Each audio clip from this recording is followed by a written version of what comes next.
কার্যক্রম নিষিদ্ধ থাকা আওয়ামী লীগ ক্যাডারদের গেরিলা প্রশিক্ষণ দেওয়ার ঘটনায় সম্পৃক্ততার অভিযোগে সুমাইয়া জাফরিন নামক এক নারীকে গ্রেফতার দেখিয়েছে পুলিশ। ভাটারা থানায় সন্ত্রাস বিরোধী আইনে সুমাইয়াকে আটক দেখানো হয়েছে। আজ দুপুরে রিমান্ডের আবেদন করে তাকে আদালতে সোপর্দ করা হবে। বৃহস্পতিবার ৭ আগস্ট গোয়েন্দা গুলশান বিভাগের উপ police commissioner DC Mohammad Kamrul Hasan বিষয়টি নিশ্চিত করেছেন। সুমাইয়া জাফরিন আওয়ামী লীগের নেতাকর্মীদের প্রশিক্ষণ দেওয়ার ঘটনায় সেনা হেফাজতে থাকা মেজর সাদিকের স্ত্রী। আওয়ামী ক্যাডারদের প্রশিক্ষণের ঘটনায় সুমাইয়া জাফরিনও জড়িত ছিলেন বলে জানা যায়।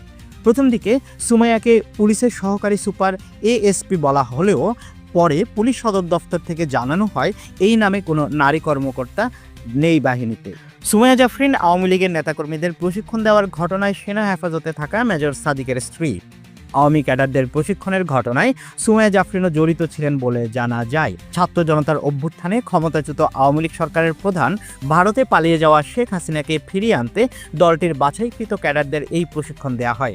রাজধানীর মিরপুর, ভাটারা, কাঁটাবন ও পূর্বাঞ্চল এলাকায় দেওয়া হয় এসব প্রশিক্ষণ।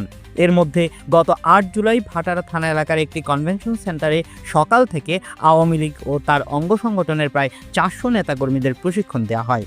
প্রশিক্ষণ গ্রহণকারীদের ২ দিন আগেই একটি টোকেন সরবরাহ করা হয়। আওয়ামী লীগ ও ছাত্রলীগের এসব ক্যাডারদের প্রশিক্ষণের দায়িত্ব পালন করেন মেজর সাদিক। তাকে গত ১৭ জুলাই নিজ বাসস্থান রাজধানীর উত্তরা থেকে আটক করে সেনা হেফাজতে নিয়েছে সেনাবাহিনী।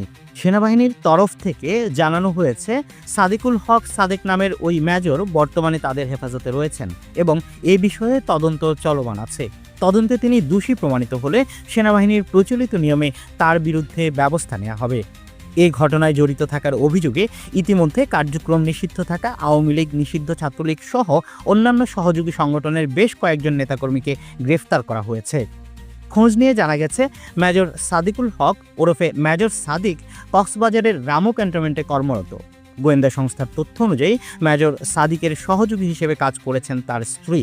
এর আগে বুধবার রাতে ডিএমপির গণমাধ্যম ও জনসংযোগ শাখার উপ police commissioner DC Mohammad Talibur Rahman Sumaiya জাফরিনকে আটকের তথ্য জানান।